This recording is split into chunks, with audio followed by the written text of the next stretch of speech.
Hello everybody, I'm Jared Dienda. We're here in Kenosha, Wisconsin at Snap-on Tools World Headquarters. I'm with John Majorowski and we're talking about the evolution of the hydraulic transmission jack. And this is it right here, because you're gonna help the technician be more efficient, but also be more safe. So as we were coming up with the idea of, hey, we need the next generation of transmission jack, spent a lot of time in the field looking at shops and seeing what they were using and how they were using it. Yeah. And we noticed a lot of unsafe practices because most transmission jacks, they just have their jaws, they go in and out. And what's beautiful about this one, we can move them up and down, and we can also pivot them in and out. So that gives us so much flexibility to properly secure this so we have no worries of it slipping off. Right now, we're pretty low too, so you can get the transmission on and off, easy access. So it'll go all the way up to 75 inches. Right now we're at 35 inches at the base here. We'll do the first stage of lifting it up here.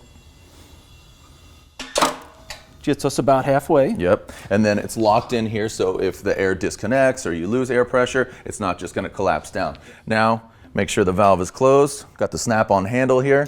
Let everybody know.